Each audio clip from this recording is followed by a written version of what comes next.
नमो लोये सौहरिहन्ताणम् नमो लोये सौहृदानम् नमो लोये सौभागिर्यानम् नमो लोये सौज्यायानम् नमो लोये सौत्रिकालवर्ति सावनम् ओंकारमिन्दु संयुक्त नित्यम् जायन्ति योगिनः कामदम् औषधम् च ओंकाराय नमो नमः मङ्गलम् भगवान् मङ्गलम् गौतमो मङ्गलम् कुन्कुण्डार्यो विजेन्द्रमोसुमङ्गलम् नमः समरिसाराय स्वानुभूत्या चकास्ते चित् स्वभावाय भवाय सर्वाः विभाव निदाता।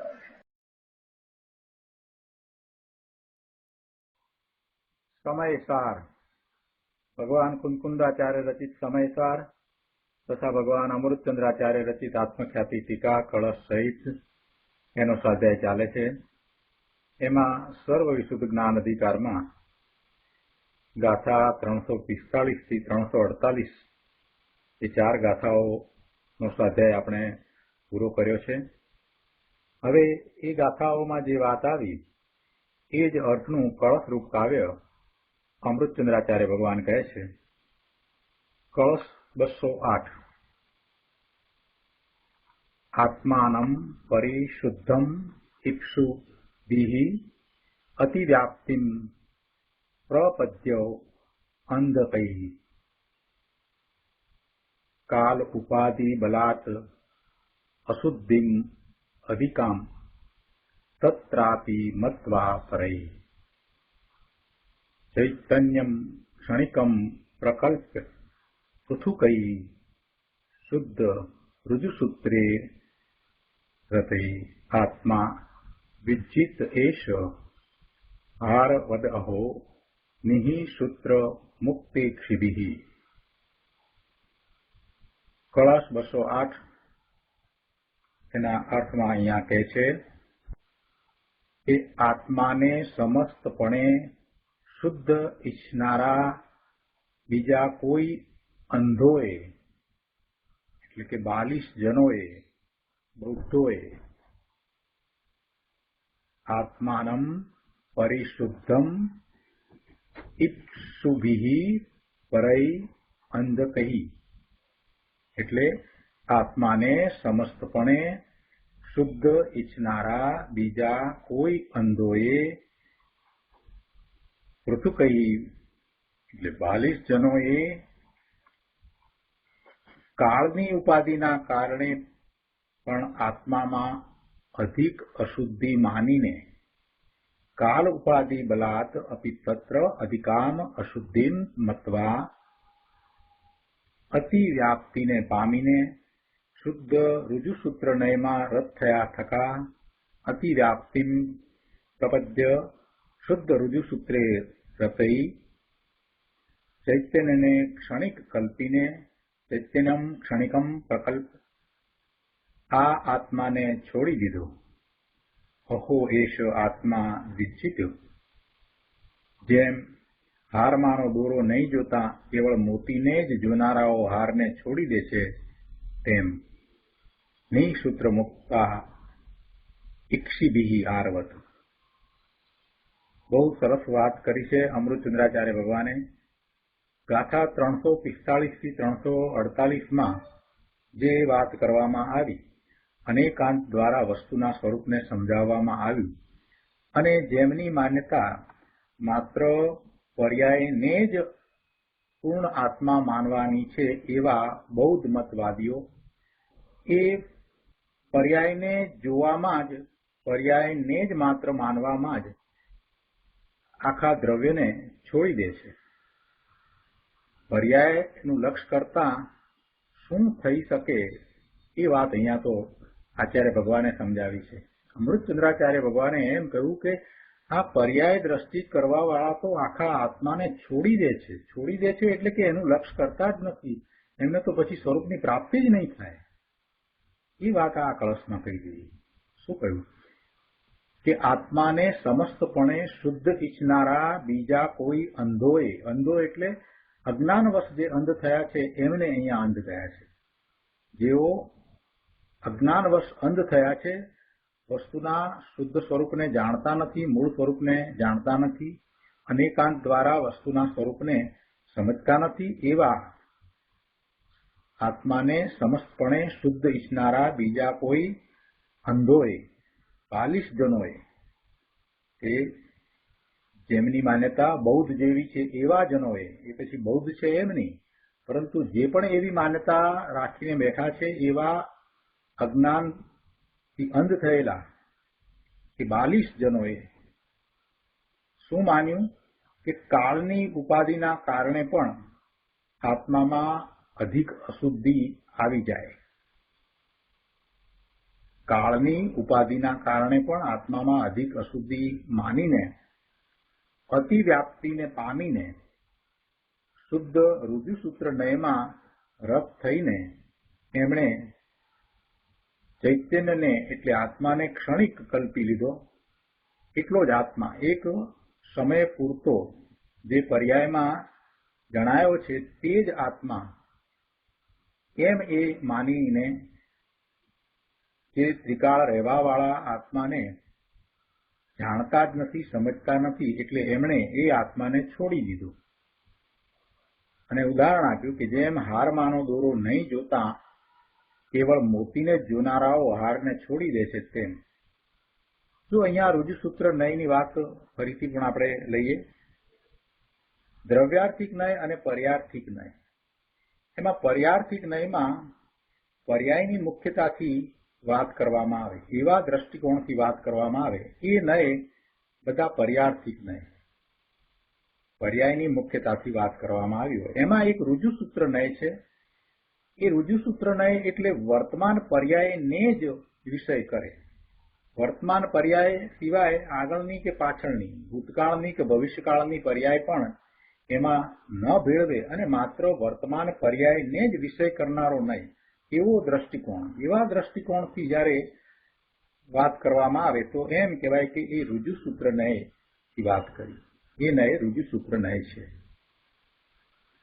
અહીંયા આ બૌદ્ધ મતમાં જે રહ્યા છે એમને શુદ્ધ આત્મા ને ઈચ્છ્યો છે, આત્માના શુદ્ધ સ્વરૂપને ઈચ્છ્યું છે, પણ આત્માના શુદ્ધ સ્વરૂપને એ સમજ્યા નથી એટલે એમની ભૂલ થઈ છે.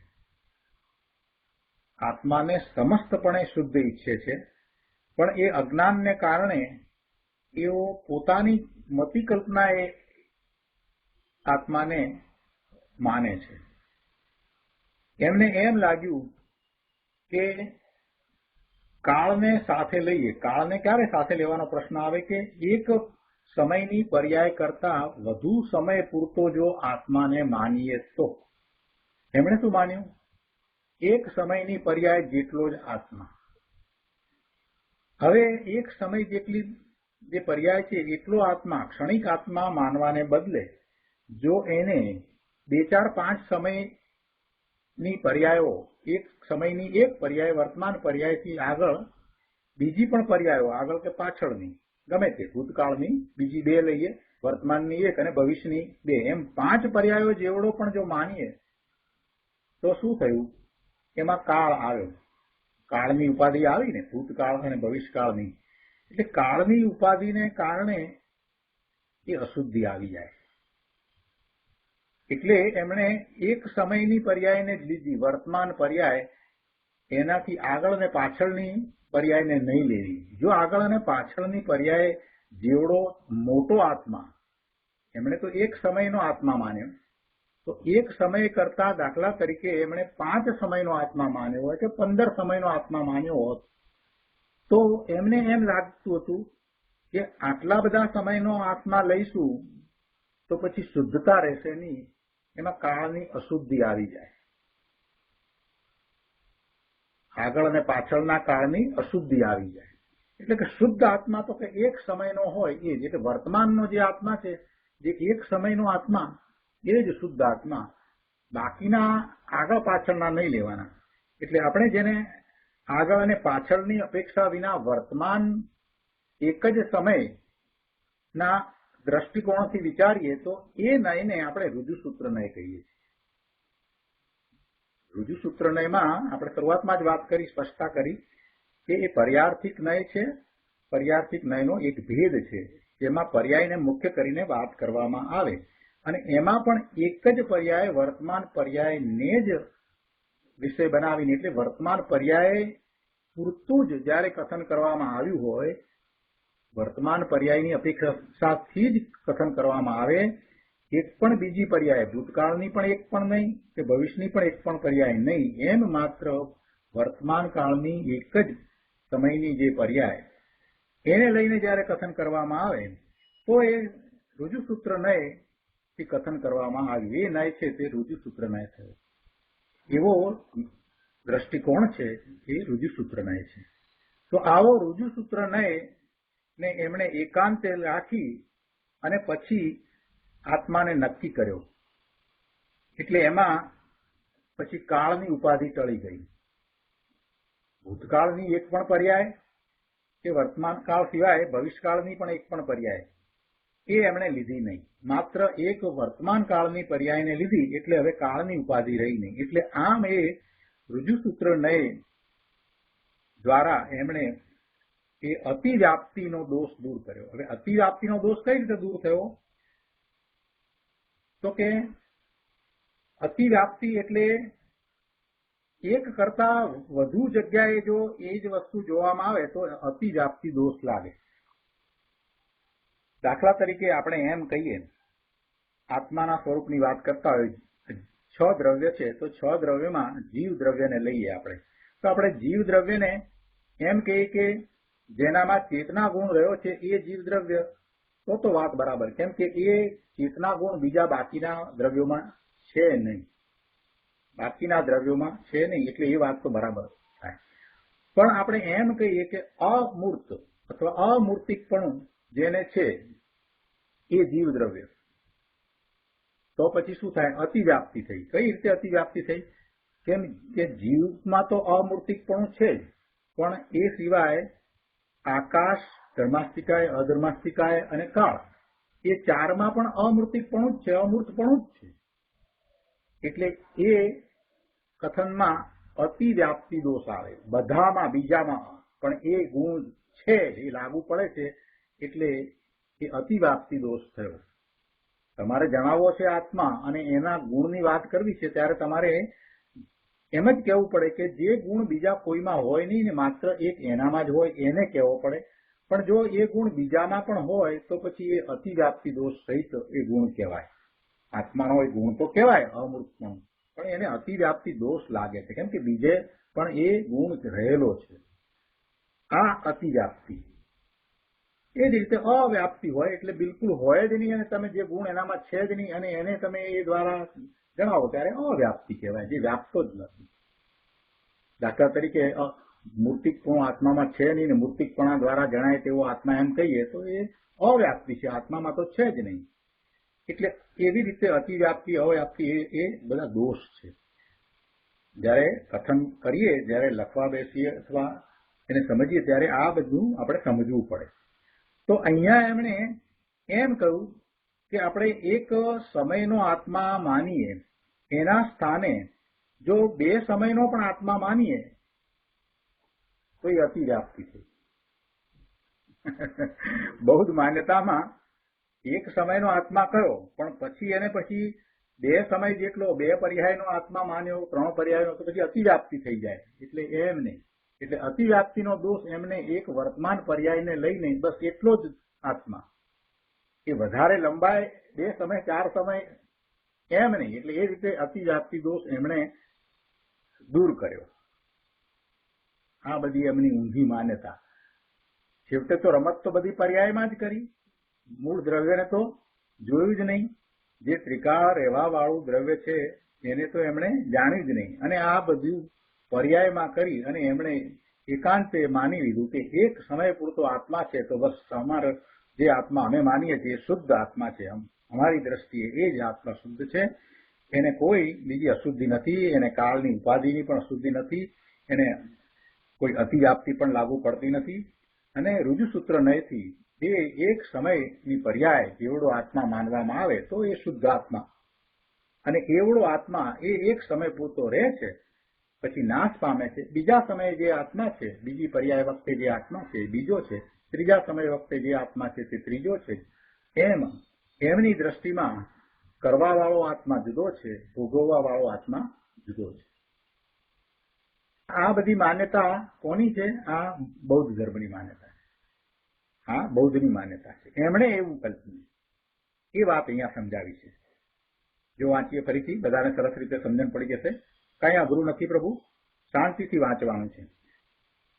આત્માને સમસ્તપણે શુદ્ધ ઈચ્છનારા બીજા કોઈ અંધોએ, એટલે અજ્ઞાનવશ જે અંધ થયા છે એવા 42 જનોએ, એટલે બૌદ્ધોએ, અને એવી માન્યતા ધરાવનારા જે કોઈ છે તે બધા, એ બધાએ કાળની ઉપાધિના કારણે પણ આત્મામાં અધિક અશુદ્ધિ માનીને, અતિવ્યાપ્તિને પામીને, શુદ્ધ રુજુસૂત્ર નયમાં રત થયા થકા ચૈતન્યને ક્ષણિક કલ્પીને આવું કરીને શું કર્યું?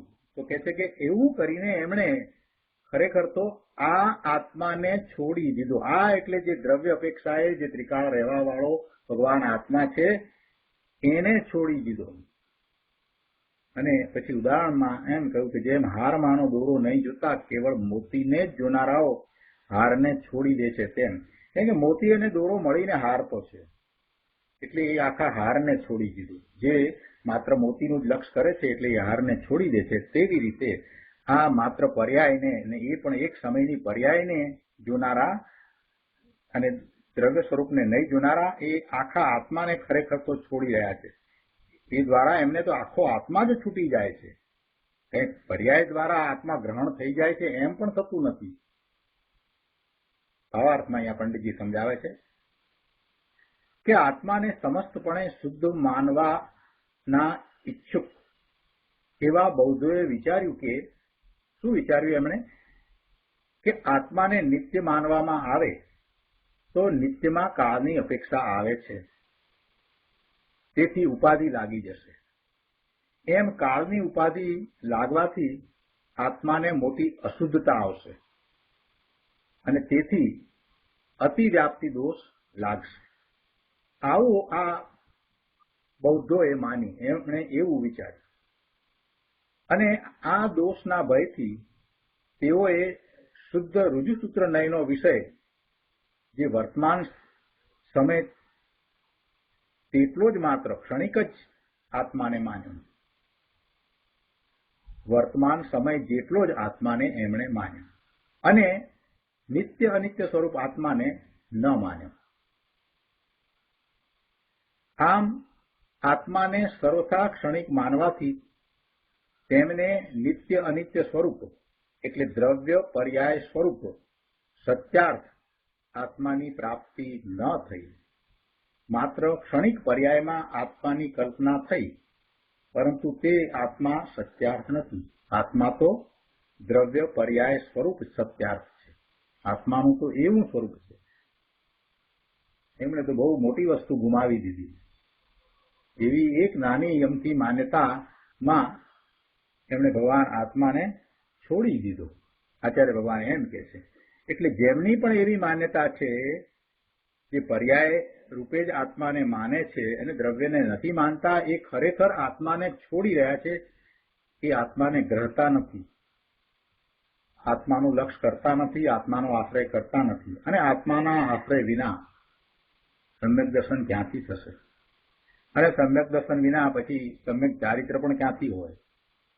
એટલે મોક્ષનો માર્ગ જ બનતો નથી. જ્યાં સુધી દ્રષ્ટિ પર્યાય ઉપર છે અને પર્યાયનું જેટલું અસ્તિત્વ છે એટલું જ આત્માનું અસ્તિત્વ માન્યું, એટલી ક્ષણ પૂરતું જ માન્યું, એ તો બિચારા મૂંડ મિથ્યા દ્રષ્ટિ છે. એમને તો સમ્યક તો થશે નહીં. એવી માન્યતાને એકાંતે પકડી રાખશે ત્યાં સુધી સમ્યક તો નહીં થાય. એ માન્યતા છોડવી જ રહી. એ બધા ભલે વર્તમાનમાં જૈન કુળમાં જન્મ્યા હોય છતાં એ બધા અજૈન જ છે કે જેઓ માત્ર પર્યાયને જ આત્મા માને છે. પર્યાય પૂરતું જ આત્માનું સ્વરૂપ સ્વીકારનારા બધા જ અજૈન છે. દિનેશ્વર ભગવાનની વાણીમાં તો આત્માનું સ્વરૂપ નિત્ય અનિત્ય સ્વરૂપ એટલે કે દ્રવ્ય પર્યાય સ્વરૂપ છે. દ્રવ્યથી આત્મા નિત્ય છે, અવિનાશી છે, ત્રણેય કાળ રહેવા વાળો છે, અને પર્યાયથી આત્મા ક્ષણિક છે. આવી વાત છે. અહીંયા ઉદાહરણ આપ્યું છે. ઉદાહરણ પણ આપણે સમજીએ. મોતીના હારમાં દોરામાં અનેક મોતી પરોવેલા હોય છે. જે માણસ તે હાર નામની વસ્તુને મોતી તેમજ દોરા સહિત દેખતો નથી. મોતી અને દોરો બંને સાથે હોય તો હાર કહેવાય. મોતી અને દોરાને બંનેને જો એ સાથે રાખે અને એમ સાથે જ એને માને તો એ હારને માને છે, તો એ હારને દેખે છે. પણ દોરાને જોતો જ નથી ને માત્ર મોતીને જ જુએ છે. તે છૂટા છૂટા મોતીને જ ગ્રહણ કરે છે, હારને છોડી દે છે. અર્થાત તેને હારની પ્રાપ્તિ થતી નથી. એને હારનો વિકલ્પ જ આવતો નથી કે આ હાર આવો આખો હાર આ રીતે એવો વિકલ્પ આવતો નથી. જે દ્રવ્ય અને પર્યાય સ્વરૂપ આત્માને નથી જાણતો ને એને આત્મા કેવો હોય એનો વિકલ્પ આવતો નથી, એનો અણસાર આવતો નથી. અહીંયા કહે છે કે જે મોતીને જ ગ્રહણ કરે છે તે હારને છોડી દે છે, અર્થાત તેને હારની પ્રાપ્તિ થતી નથી. તેવી રીતે જે જીવો આત્માના એક ચૈતન્ય ભાવને ગ્રહણ કરતા નથી અને સમયે સમયે વર્તના પરિણામ રૂપ ઉપયોગની પ્રવૃત્તિને દેખી આત્માને અનિત્ય કલ્પીને ઋજુસૂત્ર નયનો વિષય જે વર્તમાન સમય માત્ર ક્ષણિકપણું તેટલો જ માત્ર આત્માને માને છે, અર્થાત જે જીવો આત્માને દ્રવ્ય પર્યાય સ્વરૂપ માનતા નથી, માત્ર ક્ષણિક પર્યાય રૂપ જ માને છે, તેઓ આત્માને છોડી દે છે, અર્થાત તેમને આત્માની પ્રાપ્તિ થતી નથી. બહુ સ્પષ્ટ વાત કરી દીધી. વર્તના પરિણામ રૂપ ઉપયોગની પ્રવૃત્તિને દેખીને આત્માને અનિત્ય કલ્પે છે. ઉપયોગ છે ને, એનો ઉપયોગ એ એક સમયનો છે. એક સમયે અહીંયા છે, બીજા સમયે બીજી જગ્યાએ, ત્રીજી જગ્યાએ, એમ એ ઉપયોગ જે જ્યાં જાય છે એ ઉપયોગ સ્વરૂપ આત્માને જાણે, માત્ર બાહ્યમાં જે પર્યાય છે એને. પણ એ ઉપયોગ જેનો છે એવા દ્રવ્યને, ત્રિકાળી દ્રવ્યને એમને દ્રષ્ટિમાં લીધું નહીં. એટલે પરિણામ રૂપ ઉપયોગની પ્રવૃત્તિ. જ્ઞાન સ્વરૂપ આત્મા છે અને ઉપયોગ છે એ તો જ્ઞાનનું લક્ષણ છે. ઉપયોગ દ્વારા જ્ઞાન થાય છે. પણ અહીંયા તો કહે છે કે વર્તના પરિણામ રૂપ ઉપયોગની પ્રવૃત્તિ એ તો આ એક સમય માત્રની છે. એ પ્રવૃત્તિ એ પર્યાય છે અને એવી પર્યાયને દેખીને એને આત્માને અનિત્ય કહી દીધો, આત્માને અનિત્ય કલ્પી લીધો અને એમ કરતા ભગવાન આત્માના મૂળ સ્વરૂપને એ પામ્યા નહીં. હવે કળશ 208 ઉપર પૂજ્ય ગુરુદેવ કાનજી સ્વામીએ જે વિસ્તાર કર્યો છે એને આપણે સમજીએ. પ્રવચન રત્નાકર ભાગ 9મો, પાના નંબર 296 ઉપર કળશ 208 શ્લોકાર્થ ઉપરનું પ્રવચન. એમાં આ શ્લોકના અર્થને અહીંયા સમજાવ્યો છે. પછી પાના નંબર 297 ઉપર બીજા પેરેગ્રાફમાં કહે છે કે જુઓ શું કહે છે કે કોઈ 42 જનો એટલે અજ્ઞાનીઓ, 42 જનો એટલે અજ્ઞાનીઓ આત્મા વર્તમાન ક્ષણિક છે, તે શુદ્ધ છે, તેને નિત્ય માનીએ તો અશુદ્ધ થઈ જાય એમ માને છે. વર્તમાન જેટલો છે આત્મા એ જ શુદ્ધ, અને પછી એને નિત્ય માનીએ તો બીજી ક્ષણનો આત્મા, ત્રીજી ક્ષણનો આત્મા, એમ એને બધી ક્ષણો એટલે બધા કાળની ઉપાધિ લાગુ પડે એટલે આત્મા અશુદ્ધ થઈ જાય. કાળની ઉપાધિના કારણે આત્માને નિત્ય માનીએ તો અશુદ્ધતા આવી પડે એમ વિચારીને ચૈતન્યને ક્ષણિક કલ્પીને તેમણે આ ધણેકાળ રહેતો ધ્રુવ ભગવાન આત્માને છોડી દીધો. ખરેખર તો વસ્તુ જે નિત્ય છે તે શુદ્ધ છે. આ એક ક્ષણની વાત જે છે એમ નહીં, પર્યાય એક સમયની પર્યાય છે એને એ લોકો શુદ્ધ માને અને પછી બીજી પર્યાય રૂપ આત્માને માનીએ તો અશુદ્ધિ આવી જાય. આવી બધી જે એમની કલ્પના જે છે એ કલ્પના મિથ્યા છે. ખરેખર આત્માનું સ્વરૂપ કેવું છે તો કે ખરેખર તો દ્રવ્યથી આત્મા શુદ્ધ જ છે, પરિપૂર્ણ છે અને શુદ્ધ છે. ભગવાન આત્મામાં ક્યાંય અશુદ્ધિ છે જ નહીં. અનંત ગુણ છે અને અનંત ગુણનું પરિણમન શુદ્ધ નિર્મળ પરિણમન જ છે. અને એવું શુદ્ધ નિર્મળ પરિણમન ત્રિકાળ છે. એટલે ખરેખર તો વસ્તુ જે નિત્ય છે, હંમેશા રહે છે, જેને કોઈએ બનાવી નથી, ઉત્પન્ન કરી નથી, જેનો નાશ નથી, એ શુદ્ધ છે. નિત્ય છે એ શુદ્ધ છે. વસ્તુ જે નિત્ય છે એ નિત્ય શું છે? દ્રવ્ય છે. અનંત ગુણ છે એ નિત્ય છે, એ શુદ્ધ છે. પણ પર્યાય છે જે નિત્ય નથી, અનિત્ય છે, એમાં અશુદ્ધિ હોય. દ્રવ્યમાં અશુદ્ધિ હોય જ નહીં.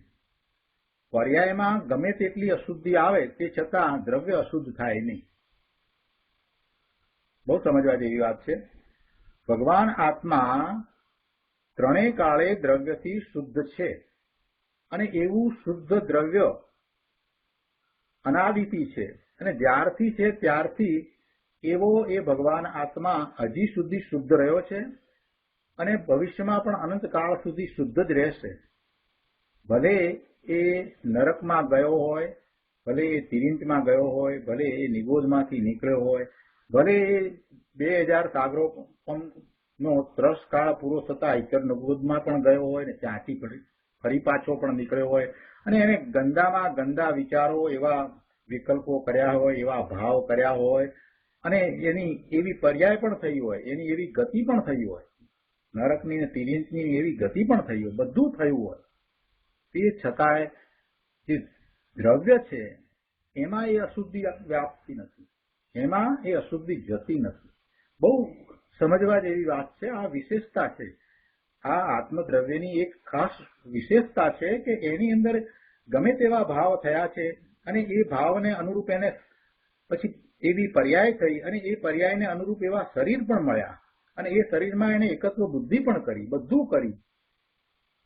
બધું કરવા વાળો તો આત્મા જ થયો ને. તે છતાંય આત્માની અંદર, દ્રવ્યની અંદર કોઈ અશુદ્ધિ વ્યાપી નથી. છતાં આત્મદ્રવ્યની અંદર કોઈ અશુદ્ધિ વ્યાપી નથી.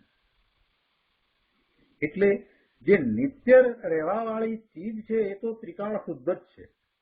જે ત્રિકાળ છે તે ત્રિકાળ શુદ્ધ પણ છે. બે વાત સાથે છે. નિત્યપણું કહ્યું એમાં તો વસ્તુ અવિનાશી છે, આત્માનો નાશ થતો નથી એમ કહ્યું છે, એના અસ્તિત્વ સંબંધીની વાત કરી છે. પણ સાથે સાથે જે નિત્ય રહે છે એ શુદ્ધ પણ રહે છે, એમાં અશુદ્ધિ વ્યાપતી જ નથી. શુદ્ધિ એમાં કાંઈ છે જ નહીં. ભલે એ પર્યાયમાં અશુદ્ધિ ગમે તે પ્રકારે આવી હોય પણ દ્રવ્યમાં અશુદ્ધિ વ્યાપતી નથી. આ બહુ મોટી વાત છે.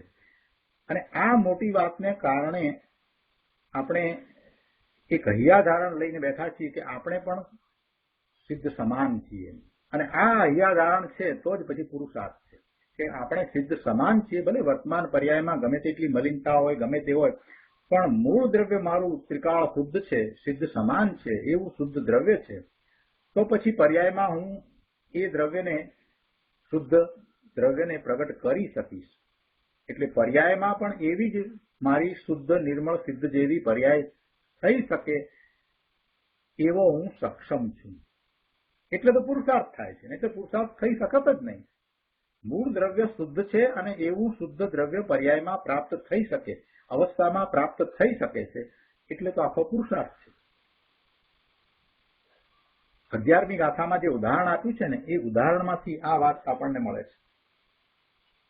11મી ગાથાના ઉદાહરણનો વિચાર આપણે કરીએ તો એ ઉદાહરણને અત્યારે યાદ કરીએ 1 મિનિટ માટે. તો એમાં ઉદાહરણ જે આપ્યું છે એમાં એ ઉદાહરણ આપ્યું છે કે પાણી અને માટી એમ મળીને કાદવ છે અને એવા કાદવમાં જે અશુદ્ધ જળ છે એની અંદર એ અશુદ્ધિ છે એ એનાથી જુદી રહી છે એવું ઉદાહરણ આપેલું છે. એટલે કે જેને એ કાદવ વાળા પાણીમાં એમ જણાયું કે આમાં પાણી તો શુદ્ધ જ છે, એની સાથે આ માટી રહી છે, એને પછી કતક ફળ નાખી અને એ માટીને જુદી પાડી. એટલે માટી નીચે બેસી ગઈ અને ઉપરથી એને શુદ્ધ જળ પ્રાપ્ત કરી. એટલે એની દ્રષ્ટિમાં એ વાત આવી ગઈ કે વસ્તુ તો શુદ્ધ જ છે, જળ અંદર રહેલું જળ તો શુદ્ધ જ છે, સાથે રહેલી માટી છે એ જળરૂપ થઈ નથી, જળ માટીરૂપ થયું નથી. એટલે એ રીતે ભગવાન આત્મા તો ત્રિકાળ શુદ્ધ જ છે. એ ઉદાહરણમાંથી એ વાત પકડાઈ. ભગવાન આત્મા શુદ્ધ છે એ વાતને ગમે તે પર્યાયમાં હોય છતાં પણ એને ત્રિકાળ શુદ્ધ સિદ્ધ સમાન જોવો એ પાયાની વાત છે. એ જૈન દર્શનના પાયાની વાત છે. આ સિદ્ધાંતને પકડવો કે વસ્તુ ગમે તે સ્વરૂપે દેખાય, એ બધા સ્વરૂપ છે, પર્યાય છે, બહારમાં દેખાય એટલે પર્યાયમાં ગમે તે રીતે દેખાય, પણ મૂળ વસ્તુમાં ક્યાંય અશુદ્ધિ નથી. આ બહુ મોટી વાત છે, એ પાયાની વાત છે. એટલે 11મી ગાથાની અંદર જે દ્રષ્ટાંત આપ્યું છે તેમાં આ રીતે એ દ્રષ્ટાંત આપીને સમજાવવામાં આવ્યું છે કે માટી સાથે રહેલું જળ એ ક્યારેય માટીરૂપ થયું જ નથી. એ તો ત્રિકાળ એવું ને એવું જ રહ્યું છે, એ એવું જ શુદ્ધ છે. એ ક્યારેય માટીરૂપ થયું જ નથી. ભલે તમને વર્તમાનમાં એ પર્યાયમાં એમ દેખાય કે આ પાણી છે તે મેલું છે, કાદવરૂપ છે, ગંદુ છે, પણ ખરેખર એમ નથી. પાણી તો શુદ્ધ જ છે અને પાણી સાથે માટી રહી છે અને પાણી અત્યારે પણ શુદ્ધ છે, માટે એને શુદ્ધ પ્રાપ્ત કરી શકાય છે. શુદ્ધ ન હોત તો શુદ્ધ પ્રાપ્ત કરી શકાત નહીં. એટલે માટીથી જુદું શુદ્ધ પાણી પ્રાપ્ત કરી શકાય છે. એ આખી વાત ત્યાં લેવામાં આવી છે. અહીંયા એ જ વાત છે. ગુરુદેવ અહીંયા કહે છે કે ખરેખર તો વસ્તુ જે નિત્ય છે તે શુદ્ધ છે. જે નિત્ય છે તે શુદ્ધ છે અને જે નિત્ય નથી, અનિત્ય છે, તેમાં અશુદ્ધિ હોય, પર્યાયમાં અશુદ્ધિ હોય, પણ જે નિત્ય છે એમાં અશુદ્ધિ હોય નહીં. અનંત ગુણનો પિંડ ભગવાન આત્મા ત્રણેય કાળે શુદ્ધ છે, નિત્ય છે અને શુદ્ધ છે. જે નિત્ય છે તે શુદ્ધ છે. ભગવાન સર્વજ્ઞ દેવે જે નિત્ય એકરૂપ વસ્તુ એટલે આત્મા જોયો છે તે અત્યંત શુદ્ધ છે અને તેવા શુદ્ધ આત્માનો આશ્રય કરતા કોણ આશ્રય કરે છે? વર્તમાન પર્યાય. એ વર્તમાન પર્યાય જ્યારે એવા શુદ્ધ આત્માનો આશ્રય કરે છે તો નિર્મળ પરિણામ થાય છે.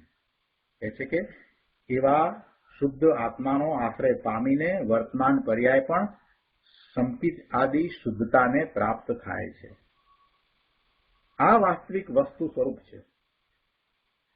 પણ અહીંયા તો પેલા બૌદ્ધમતીઓ, અજ્ઞાનીઓ એમ કહે છે કે આત્માને નિત્ય માનીએ તો પછી કાળની ઉપાધિ આવી જાય અને કાળની ઉપાધિ આવી પડતા આત્મા અશુદ્ધ થઈ જાય. કેમ કે એમ માનવાથી અતિવ્યાપ્તિ દોષ આવી જાય છે. આત્માને એક સમય પૂરતો ક્ષણિક કલ્પ્યો છે ને એ લોકોએ, એટલે એક ક્ષણ પૂરતો જે છે એટલો શુદ્ધ અને પછી એને બીજા સમયનો પણ સાથે ભેળવીને કહીએ તો પછી અતિવ્યાપ્તિ થઈ, એટલે અતિવ્યાપ્તિનો દોષ આવી જાય એવી એમની માન્યતા છે. આત્માને એક સમય પૂરતો એમણે તો ક્ષણિક કલ્પ્યો છે ને, તેથી બીજે સમયે તે આત્મા છે એમ માનીએ તો અતિવ્યાપ્તિ દોષ લાગુ પડે ને, એટલે એ અશુદ્ધિ આવી ગઈ. આવી વિપરીત ઊંધી માન્યતા લઈ અને માત્ર પર્યાયને જ આત્મા માને છે એ બૌદ્ધ મતીઓ ભગવાન આત્માને સમજતા જ નથી, આખા આત્માને એ પામતા જ નથી. એટલે આ એમને અતિવ્યાપ્તિનો દોષ આવી જાય એટલા માટે એમણે એ બીજી પર્યાયને પણ એમાં ભેળવી નથી અને એમ એ દોષના ભયથી માત્ર વર્તમાન પર્યાય પૂરતો જ આત્માને માને છે. એટલે રુજુસૂત્ર નયમાં એ રદ થયા છે અને એમ એવો આત્માને છોડી દે છે. આત્માને ગ્રહતા નથી, આત્માના સાચા સ્વરૂપને પામતા નથી. આત્માનું સાચું સ્વરૂપ તો દ્રવ્ય અને પર્યાય સ્વરૂપ છે. એવા આત્માને એ છોડી દે છે, ગ્રહતા નથી, પામતા નથી. પર્યાય બુદ્ધિની એક સરસ વાત અહીંયા ગુરુદેવે કરી છે. કહે છે કે જો બહારથી આ સ્ત્રી, પુત્ર પુત્રીઓ, સંતાનો, દુકાન ધંધા વેપાર એ બધું છોડી દે, એ બધું છોડી દે, પણ પર્યાય બુદ્ધિ છોડે નહીં. લક્ષ તો હજી પર્યાયનું જ હોય, વર્તમાન પર્યાય ને જ હજી માનતા હોય. દ્રવ્ય તરફ દ્રષ્ટિ કરે નહીં, તો આ બધું જે છોડ્યું એ શું કામનું? એટલે ગુરુદેવ કહે છે કે જે છોડવાનું છે તે તો છોડ્યું નહીં. છોડવાનું શું હતું? પર્યાય બુદ્ધિ છોડવાની હતી. પર્યાય બુદ્ધિ છોડી અને દ્રવ્ય દ્રષ્ટિ કરવાની હતી, તો પર્યાય બુદ્ધિ છોડી નહીં અને એને આ બધા સ્ત્રી પુત્ર પુત્રી દુકાન ધંધા વેપાર ઓફિસ કાર કોમ્પ્યુટર બીજું બધું છોડ્યું. તો ગુરુદેવ કહે છે કે એ તો આમે છૂટું જ હતું. એ છોડવાનું ક્યાં હતું? એ તો છૂટું પડી જ હતું. એ છૂટું જ હતું. એ તો ત્યાં જ રહ્યું છે. એ તો સંયોગને કારણે એ હતું, ત્યાં એની સાથે સંયોગમાં હતું. સંયોગ તો સંયોગના કારણે હતા ને, સંયોગ તો એ છૂટા થવાના હતા. સંયોગ એ પદાર્થો હતા ને, તો જે સંયોગ હોય એનો વિયોગ તો થાય જ. એટલે એ કાંઈ એને છોડ્યું છે એમ નથી. એ તો છૂટવાનું જ હતું. એ સંયોગ જ એવો હતો કે વસ્તુઓ છૂટી જાય. ખૂબ શાંતિથી વિચાર કરવા જેવો છે. જરાક પણ ઉતાવળ કર્યા વગર હું વાત કરું છું. ખૂબ શાંતિથી વિચાર કરજો. એક વ્યક્તિ દીક્ષા લે છે એટલે બધું છોડી દે છે. આપણે કોઈને ક્રિટિસાઇઝ કરવા માટે નહીં, પણ આપણે મૂળ તત્વને સમજવા માટે આ વાત કરીએ છીએ. એક વ્યક્તિ દીક્ષા લે છે તો બધું છોડી દે છે, પણ એ બધી વસ્તુને છોડવા રૂપ સંયોગ એ વખતે થયો. બીજી રીતે કહીએ તો જ્યારે દીક્ષા નહોતી લીધી ત્યારે એને બધા જ પદાર્થો, ઘર બાર, છોકરા છૈયા, માતા પિતા બધા મળ્યા હતા. એ સંયોગો કરીને મળ્યા હતા. એને એવો સંયોગ હતો કે એને એ બધું મળ્યું. આખું ભર્યું કુટુંબ મળ્યું. એને એ સંયોગે મળ્યું હતું. એની અંદર તો કઈ હતું નહીં. જ્યાં શરીરથી એ જુદો છે તો પછી બહારમાં જે કંઈ મળ્યું એ જે કુટુંબમાં એનો જન્મ થયો, એને માતા પિતા મળ્યા, એ પછી એને લગ્ન કર્યા તો એને પત્ની પણ મળી કે પતિ પણ મળ્યો, છોકરા થયા અને બધી માલ મિલકત સંપત્તિ પણ મળી. આ બધું શું મળ્યું? એ સંયોગે કરીને મળ્યું. હવે આપણે જાણીએ છીએ કે જે પણ વસ્તુ સંયોગથી પ્રાપ્ત થાય, સંયોગથી સમીપમાં આવે, એનો વિયોગ તો થાય ને થાય જ. આ તો સિદ્ધાંત છે. સંયોગ કરીને આવે તો સંયોગે કરીને જાય, એટલે કે વિયોગ થાય જ.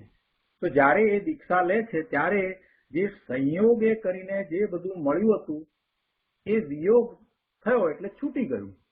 તો એમાં એણે શું છોડ્યું? એ તો છૂટું જ હતું અને એ તો સંયોગ હતો એટલે એ વિયોગ થયો. તો એણે છોડવાનું શું હતું? તો એને પર્યાયનું લક્ષ છોડવાનું હતું. ગુરુદેવ એ વાત અહીંયા સમજાવે છે કે પર્યાય બુદ્ધિ છોડવાની હતી ને દ્રવ્ય તરફ દ્રષ્ટિ કરવાની હતી. એટલે પર્યાય બુદ્ધિ છોડી નહીં. જે છોડવાનું હતું એ તો છોડ્યું નહીં. છોડવાનું શું છે?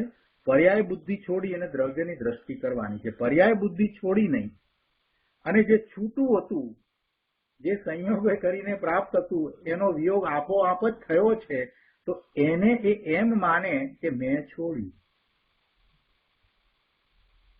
કહેવાનો આશય શું છે કે ભાઈ જે છોડવાનું છે એ તો પર્યાય બુદ્ધિ છોડવાની છે. વસ્તુ પદાર્થો તો છોડી શકાતા જ નથી. કેમ કે પરદ્રવ્ય છે એ તો સંયોગી છે. એ તો સંયોગને કારણે તમારી સમીપમાં આવ્યું છે. ખરેખર તમે એને ગ્રહ્યું જ નથી તો પછી છોડો ક્યાંથી? જે વસ્તુને તમે ગ્રહી નથી એને છોડો કેવી રીતે? બહુ સરસ વાત મૂકી છે ગુરુદેવે. એટલે આપણે માનીએ છીએ કે મેં આ છોડ્યું, એમાં છોડવાની વાત જ નથી. એ તો છૂટું જ પડ્યું છે. છોડવું હોય તો આ પર્યાય બુદ્ધિ જે છે એને છોડો. એ છોડવા જેવું છે. પર્યાય બુદ્ધિને છોડી અને દ્રવ્યની દ્રષ્ટિ કરો, એ એકમાત્ર કરવા જેવું છે. ગુરુદેવ અહીંયા સમજાવે છે કે ભાઈ પરદ્રવ્યને, સંયોગી પદાર્થોને આત્મા ક્યાં છોડે છે? કેમ કે એને પરદ્રવ્યને, સંયોગી પદાર્થને ગ્રહ્યા જ નથી. આત્મા એને ગ્રહી શકતો જ નથી. બીજું દ્રવ્ય છે પર પદાર્થને આત્મા પકડતો નથી, ગ્રહતો નથી, તો પછી છોડે ક્યાંથી? આત્મામાં એક ત્યાગ ઉપાદાન શૂન્યત્વ નામની શક્તિ છે, એવો ગુણ છે. અને આ શક્તિના કારણે આત્માને પરના ત્યાગ ગ્રહણ છે જ નહીં. આ શક્તિને કારણે આત્મા પરનો ત્યાગ પણ કરી શકતો નથી અને પરને ગ્રહણ પણ કરી શકતો નથી. એટલે જે કંઈ હતું એ સંયોગને કારણે એની સમીપમાં હતું. એમાંનું એક પણ એને ગ્રહ્યું ન હતું. એટલે એક પણ વસ્તુને એને છોડી નથી.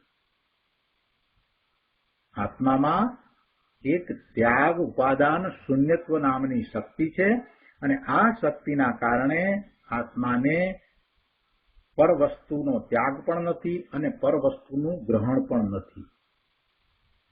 છતાં પણ પરનો ત્યાગ હું કરું તો મને ધર્મ થાય એવી ઊંધી માન્યતા ઘણાની છે.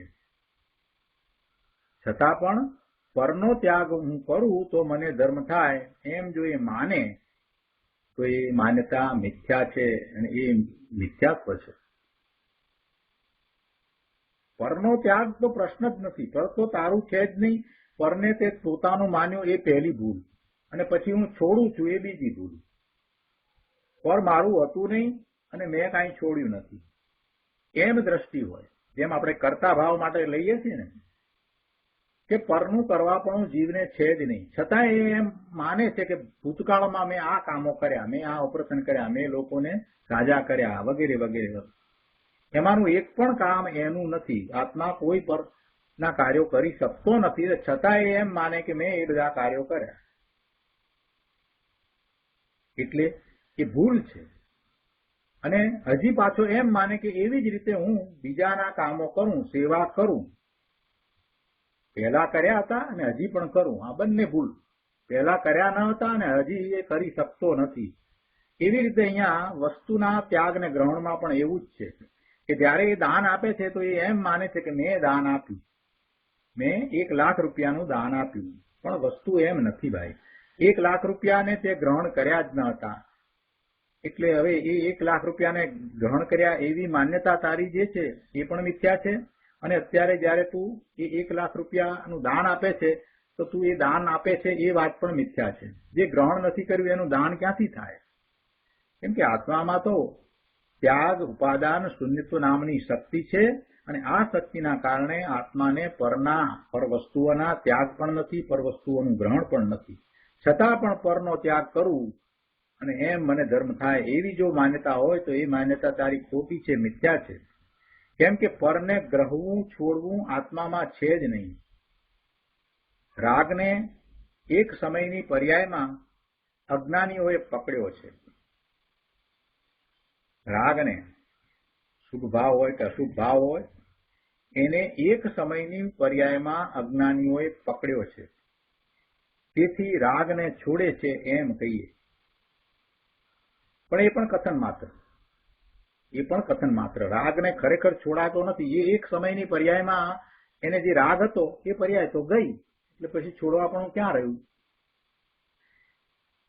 ખરેખર તો એમ છે કે ત્રિકાળી શુદ્ધ ચૈતન્ય ચમત્કાર પ્રભુ આત્માને ગ્રહતા, એટલે એવા ભગવાન આત્માનું લક્ષ્ય થતા રાગ ઉત્પન્ન થતો નથી. છૂટી જાય છે એટલે એ પર્યાય ગઈ અને હવે રાગ ઉત્પન્ન થતો નથી. હૃદય સમજાવે છે, સરસ રીતે સમજાવે છે. અહીંયા કહે છે કે રાગને એક સમયની પર્યાયમાં અજ્ઞાનીએ પકડ્યો છે, તેથી રાગને છોડે છે એમ આપણે કહીએ. પણ તે પણ કથન માત્ર છે. કેમ કે ત્રિકાળી શુદ્ધ ચૈતન્ય ચમત્કાર પ્રભુ આત્માને ગ્રહતા રાગ આદિ અશુદ્ધતા ઉત્પન્ન થતી નથી, તો એણે રાગને છોડ્યો એમ કહીએ છીએ. ખરેખર તો વાસ્તવમાં એ રાગ ઉત્પન્ન થતો જ નથી. એટલે પછી એમ કહેવાય કે રાગને છોડ્યો.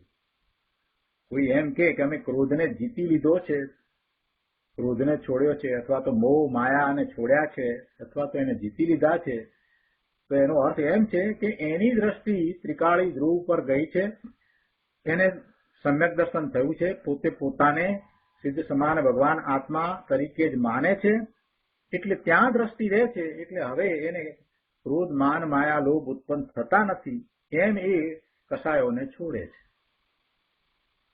કસાયો છૂટી ગયા, કસાયોનો નાશ થયો એમ આપણે બોલીએ છીએ, પણ કસાયોનો નાશ થાય કેવી રીતે? પોતે પોતાના સ્વરૂપને વિશે સ્થિર થાય છે ત્યારે કસાયોનો નાશ થાય છે. 12મા ગુંઠાને બધા કસાયોનો ક્ષય થયો આપણે એમ કહીએ છીએ, અને પછી 13મા ગુંઠાને પ્રભુ કેવળ જ્ઞાન પ્રાપ્ત કરીને અરહંત થયા. તો કેવી રીતે થયા? પોતાના સ્વરૂપમાં રહ્યા છે, એટલે હવે એવા સ્વરૂપમાં સ્થિર થઈ ગયા છે કે હવે બહાર આવતા જ નથી, એટલે કસાયો હવે ટળી ગયા છે. 7મા ગુંઠાની દશા છે ત્યારે એ વખતે તો એ કસાય રહિત દશામાં છે, એમને રાગ દ્વેષના ભાવ એમ ઉત્પન્ન થતા નથી, પણ પાછા એ જયારે છઠ્ઠા ગુણ સ્થાને આવે છે તો એમને શુભાશુભ ભાવ આવે છે. ખાસ કરીને શુભ ભાવ જ હોય છે, અશુભ તો જ્વલ્લે જ હોય, પણ એમને એવો શુભ ભાવ હોય છે. કેમ કે સ્થિરતા થઈ નથી ને. સાતમા ગુણસ્થાને જે સ્વરૂપને વિશે જે લીનતા હતી એ હજી સ્થિરતામાં ફેરવાઈ નથી. સ્થિરતા એટલે હવે પછી એમાંથી બહાર જ ના આવે. એ લીનતા કરે છે, ઘણો સમય સુધી સાતમે ગુણસ્થાને રહે છે, પણ જયારે સ્થિરતા કરે ત્યારે શ્રેણી ચડે છે. આ બધા શબ્દો આપણે બોલવા ખાતર બોલીએ છીએ, પણ એનો અર્થ સમજવાનો છે કે શ્રેણી ચડે એટલે શું કરે છે. કઈ પગથિયા ચડવાના છે એમ નથી. એની એકાગ્રતામાં એટલો બધો વધારો થઈ જાય છે અને પછી એમાંથી બહાર આવતા નથી, એવી સ્થિરતા થઈ જાય છે, એમ એ શ્રેણી ચડે છે. એટલે સ્થિરતા થાય તો પછી કસાયનો ક્ષય થઈ જ જાય. એટલે આત્મામાં લક્ષ્ય રાખીએ તો પછી રાગ ઉત્પન્ન થાય નહીં, એમ અહીંયા ગુરુદેવે સમજાવ્યું છે. એટલે કે છે કે ભાઈ રાગને છોડ્યો એ પણ કથન માત્ર છે, કેમ કે ત્રિકાળી શુદ્ધ ચૈતન્ય ચમત્કાર પ્રભુ આત્માને ગ્રહતા રાગાદિ અશુદ્ધતા ઉત્પન્ન થતી નથી, તો એને રાગને છોડ્યો એમ કહીએ છીએ. વાસ્તવમાં તો એને પોતાના ચૈતન્ય સ્વરૂપનું ગ્રહણ જ કર્યું છે. આ જ કરવાનું છે, આ જ ધર્મ છે, ને આના દ્વારા જ બધું થાય છે. શું? વાસ્તવમાં તો એને પોતાના ચૈતન્ય સ્વરૂપનું ગ્રહણ જ કર્યું છે. પહેલા રાગ હતો, પછી ચૈતન્યની દ્રષ્ટિ થતા રાગ ઉત્પન્ન થયો નહીં, એટલે આપણે એમ કહીએ કે એને રાગને છોડી દીધો. બહુ સ્પષ્ટ વાત કરી દીધી ગુરુદેવે, બહુ સરસ રીતે સમજાવ્યું છે. શું કરવાનું છે? એકમાત્ર પોતાના સ્વરૂપમાં જ રહેવાનું છે. પહેલા એનો અનુભવ કરવો, પછી એમાં લીનતા કરવી અને છેવટે એમાં સ્થિરતા કરવી. આખો પુરુષાર્થ આત્માને લક્ષ્ય જ છે. બહારમાં ક્યાંય કોઈ રીતે પુરુષાર્થ છે જ નહીં. પરલક્ષ્ય થતો પુરુષાર્થ જે છે એમાં શુભ ભાવ છે, એ બંધનું કારણ છે, પુણ્ય બંધનું કારણ છે. સ્વલક્ષ્ય થતો પુરુષાર્થ છે તે સાચો પુરુષાર્થ છે, તે નિર્જરાનું કારણ છે, અને એમ જ કસાય રહિત દશા પ્રાપ્ત થાય છે. આગળ અહીંયા 298માં પાના ઉપર ગુરુદેવ સમજાવે છે કે જૈન પરમેશ્વરે આવો નિત્ય શુદ્ધ ચૈતન્ય સ્વરૂપ પ્રભુ આત્મા ગાયો છે કે જેના લક્ષ્ય પર્યાયમાં શુદ્ધતા પ્રગટ થાય છે. એવા ભગવાન આત્માના લક્ષ્ય પર્યાયમાં શુદ્ધતા પ્રગટ થાય છે. દ્રવ્ય તો શુદ્ધ છે, પણ એવા શુદ્ધ દ્રવ્યનું લક્ષ્ય કરતા જે પરિણામ થાય છે તે શુદ્ધ થાય છે. અજ્ઞાનીની ત્યાં નજર જતી નથી, કેમ કે એક સમયની પર્યાયમાં જ તેની નજર રમી રહી છે. એની દ્રષ્ટિમાં તો એક સમયની પર્યાય જ છે, એ તો પર્યાયમાં જ રહ્યો છે. એટલે એવા ચૈતન્ય સ્વરૂપ ભગવાન આત્માની એ દ્રષ્ટિ કરતો જ નથી. એક ક્ષણ માટે પણ સ્વરૂપનો વિચાર પણ જે કરતો નથી, સ્વરૂપની દ્રઢતા કરતો નથી, સ્વરૂપનું મહાત્મ્ય લાવતો નથી, પોતે કોણ છે એનો વિચાર સરખો એ કરતો નથી, એ પર્યાયમાં ને પર્યાયમાં રમી રહ્યો છે. એ પર્યાયને જ ધર્મ માને છે. એક સમયની પર્યાય જેટલો જ પોતાને માને છે એ મિથ્યા દ્રષ્ટિ છે. પરંતુ ધર્મી સમ્યક દ્રષ્ટિ પુરુષ છે તેને પર્યાય બુદ્ધિ હોતી નથી. એને દ્રવ્યની દ્રષ્ટિ થઈ છે, પોતાના સ્વરૂપને એને અનુભવ સહિત જાણ્યું છે, અતિન્દ્રિય આનંદનો એને અનુભવ થયો છે. એને પર્યાય બુદ્ધિ હોતી નથી. એને પણ શુભાશુભ ભાવ થાય, પણ એવા શુભાશુભ ભાવને એ પોતે જાણે છે, પણ એના મય થતો નથી. શુભાશુભ ભાવ સાથે જોડાતો નથી, શુભાશુભ ભાવમાં એકતા કરતો નથી. એને પોતાથી જુદા એ જાણે છે. સમયસાર નાટકમાં આવે છે ને કે કાહુ કે વિરુદ્ધિ નાહી પર જાય બુદ્ધિ નાહી. એ આખો છંદ છે, અને અહીંયા આખો છંદ એ આપ્યો છે. આપણે અહીંયા વાત લઈએ, એમાં એક લીટી મહત્વની આપી છે કે અંતર કી લચ્છી સો અજાચી લચપતિ હૈ. એ વાતને આપણે સહેજ લઈશું, એનો વિસ્તાર કરીશું.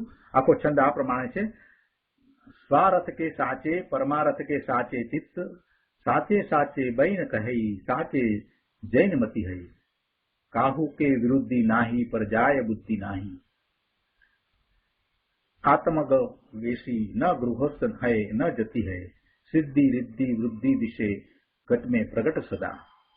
अंतर की लच्छी सौ अजाची लचपति है, दास भगवंत के उदास रहे जगत सो, सुखिया सदैव ऐसे जीव संकिति है.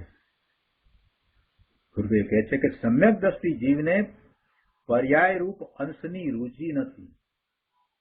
સમ્યક દ્રષ્ટિ જીવને પર્યાય રૂપ અંશની રુચિ નથી, અને પર્યાયમાં રુચિ નથી. એને પર્યાયની બુદ્ધિ નથી, કેમ કે એને પર્યાયમાં રુચિ નથી. જે પણ પર્યાય થાય છે તે થાય છે. અમારે શું છે, અમે તો ત્રિકાળા શુદ્ધ દ્રવ્ય છીએ. સુગાનીજીના પત્રમાંથી આ વાત તમે વાંચો તો તમને ખ્યાલ આવે. એ કહે છે કે हमको क्या है, हमें क्या है, जो पर्याय को होना है हो. હવે એમ પણ નથી કે કેવળ જ્ઞાનની પર્યાય થાય, એમ પણ નથી. અમે તો દ્રવ્ય છીએ, બસ.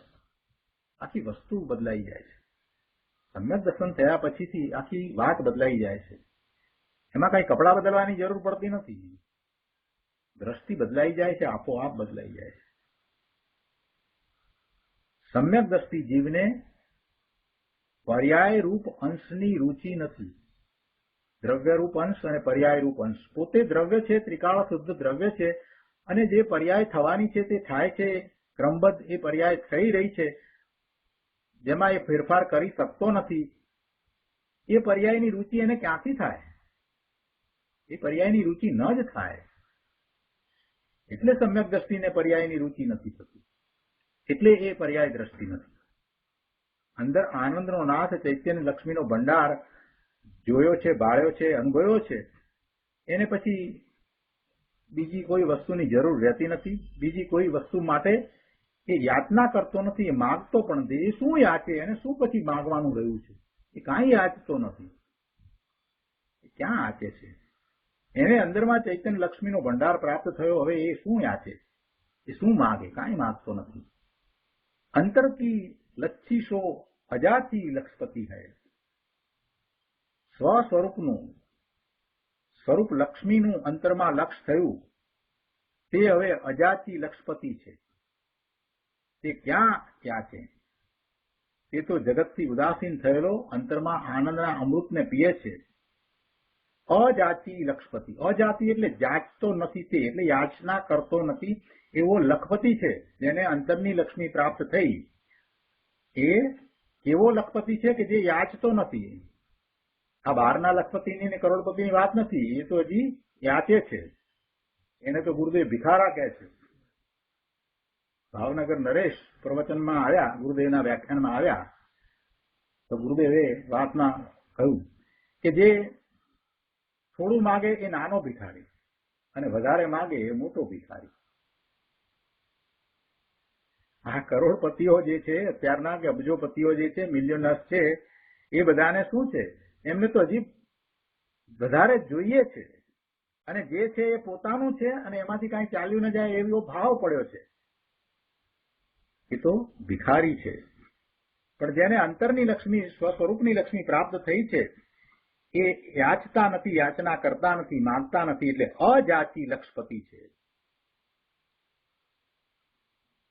આવી વાત, નિશ્ચયની વાતને સમજે નહીં, અને પછી પર્યાયનું લક્ષ કરી અને બારમાં ને બારમાં રહે, એને ધર્મ ક્યાંથી પ્રાપ્ત થાય? આગળ કહે છે કે વ્યવહારની પર્યાયની રુચિમાં અજ્ઞાનીઓ લૂંટાઈ રહ્યા છે, અને વળી ત્યાં જ ખુશી થાય છે. ત્યાં પર્યાયમાં, બારમાં, વ્યવહારની પર્યાયની રુચિમાં ત્યાં જ ખુશી થાય છે. પણ ભાઈ, ભગવાનનો માર્ગ તો નિવૃત્તિ સ્વરૂપ છે. પરથી તો ભગવાન આત્મા નિવૃત્ત જ છે. જો નિવૃત્તિની વ્યાખ્યા કરી છે. આ પર પદાર્થો જે છે, ઘર, કુટુંબ, કપડા, કોમ્પ્યુટર, કાર, આ બધું જે છે, એનાથી તો ભગવાન આત્મા નિવૃત્ત જ છે. એનાથી કાંઈ નિવૃત્તિ લેવાની જરૂર નથી. માત્ર એના તરફનું લક્ષ છે, એને છોડવાનું છે. એટલે પર વસ્તુ જે છે એ કાંઈ એનામાં આવી નથી. ગુરુદેવ કહે છે કે પર વસ્તુ ક્યાં એમાં ગરી ગઈ છે? આત્મામાં પર વસ્તુ તો આવી જ નથી. પણ પુણ્ય પાપના ભાવથી રહિત થવું, તેનું નામ નિવૃત્તિ છે. પુણ્ય પાપના ભાવ, શુભાશુભ ભાવ, કે જે વિભાવ ભાવ છે, જે વિકારી ભાવ છે, જે બંધનું કારણ છે, એનાથી નિવૃત્ત થવું, એટલે પોતાના શુદ્ધ સ્વભાવ ભાવે થવું, એ સાચી નિવૃત્તિ છે. ભવ સિંધુ તરવાનો આ એક જ ઉપાય છે. નિત્ય આનંદ ચિદાનંદ પ્રભુ આત્માનો આશ્રય કરીને પુણ્ય પાપથી નિવૃત્ત થવું એ એક જ સંસાર પાર થવાનો ઉપાય છે. એક જ માર્ગ હોય, મુક્તિનો માર્ગ એક જ હોય. એક હોય ત્રણ કાળમાં પરમાર્થનો પંથ, પ્રેરે તે પરમાર્થને તે વ્યવહાર સમંત. કૃપાળુદેવે પણ એમ કહ્યું છે. પણ આ વાતને કોઈ લેતું નથી ને પાછા એમ કહે છે કે કૃપાળુદેવે તો ભક્તિનો માર્ગ પણ કહ્યો છે. તો અહીંયા ચોખ્ખું કૃપાળુદેવે કહ્યું છે કે એક હોય ત્રણ કાળમાં પરમાર્થનો પંથ, પ્રેરે તે પરમાર્થને તે વ્યવહાર સમંત. ક્યાં કહ્યું? બે માર્ગ કયા જ નથી કૃપાળુદેવે. અહીં કે છે એક સમયની પર્યાય જેટલો જ આત્મા માનીને અજ્ઞાનીએ ત્રિકાળી નિત્ય આનંદ પ્રભુ ધ્રુવને છોડી દીધો છે.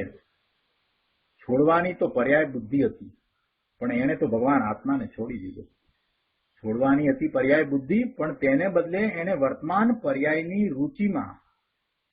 રૂચિમાં ત્રિકાળી ભગવાનને નિજ પરમાત્માને છોડી દીધું. આગળ 299 પાના ઉપર કહે છે કે પર વસ્તુ તો આત્માથી ભિન્ન છે, તેમાં આત્મા રમી શકતો નથી. પર વસ્તુમાં આત્મા રમી શકતો નથી, પરંતુ પરનું લક્ષ્ય કરીને તે વર્તમાન પર્યાયમાં જે રાગ દ્વેષ મોહ ઉપજે છે તેમાં અજ્ઞાની રમે છે. પર વસ્તુમાં રમતો નથી, પણ પર વસ્તુનું લક્ષ્ય કરતા એને જે રાગ દ્વેષ મોહ ક્રોધ જે કંઈ થાય છે, માયા થાય છે, જે થાય છે તે ભાવ છે, એ ભાવમાં એ રમે છે. કોણ? અજ્ઞાની. ત્યાં એક સમયની પર્યાય સાથે એકત્વ કરીને કે એ જ હું છું, તેમાં કર્તા ભાવ કરીને, એમાં મમત્વ કરીને એ અજ્ઞાની એમાં રમે છે અને ત્યાં જ રહી જાય છે. એટલે એને આત્માનું લક્ષ્ય થતું જ નથી. અને ધર્મના નામે જ્યારે એ એક સમયની પર્યાય છે એને જ આત્મા માને છે, એની સાથે એકત્વ કરીને તેને જ આખો આત્મા કલ્પી લે છે, તો એ અજ્ઞાનીઓ અંદર સચ્ચિદાનંદ પ્રભુ આત્મા જે નિત્ય બિરાજી રહ્યો છે એને ગ્રહતા નથી. એને તો એને છોડી દીધો છે, એનો એ અનાદર કરે છે, તિરસ્કાર કરે છે. અને એમાં ઉદાહરણથી સમજાવ્યું કેવની જેમ? તો કહે છે કે જેમ હારમાંનો દોરો નહીં જોતા કેવળ મોતીને જે જુએ છે તે, એટલે જેમ હારનો દોરો નહીં જોતા કેવળ મોતીને જોનારાઓ હારને છોડી દે છે તેમ.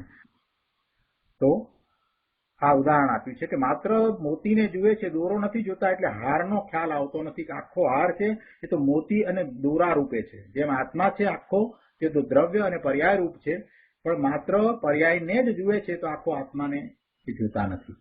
જેવી રીતે માત્ર મોતીને જુએ તો એને હાર નથી દેખાતો, મોતી જ દેખાય છે, પણ જે દોરાને પણ જુએ છે એ હારને જુએ છે.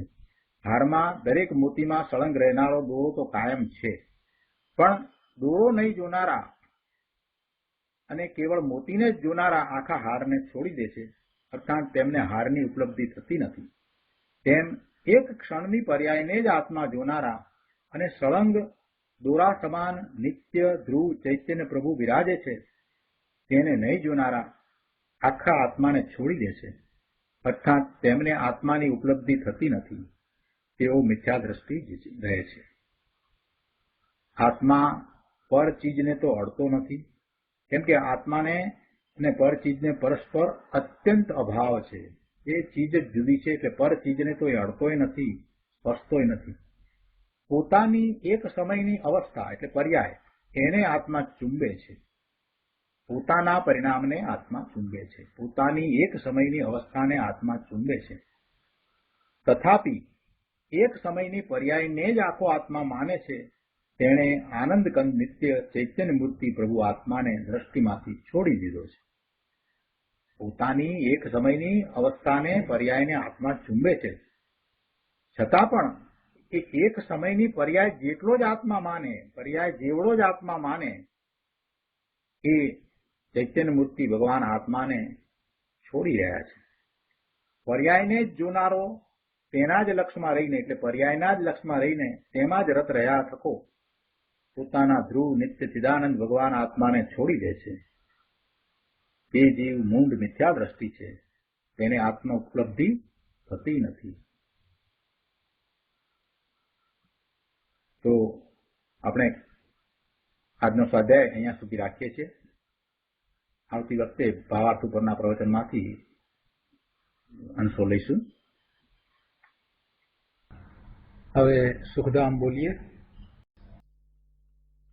સુખધામ અનંત સુસંત ચરી દિન રાત રહે તદ ધ્યાન મહી પ્રશાંતિ અનંત સુધામય છે પ્રણમુ પદ તે વરતે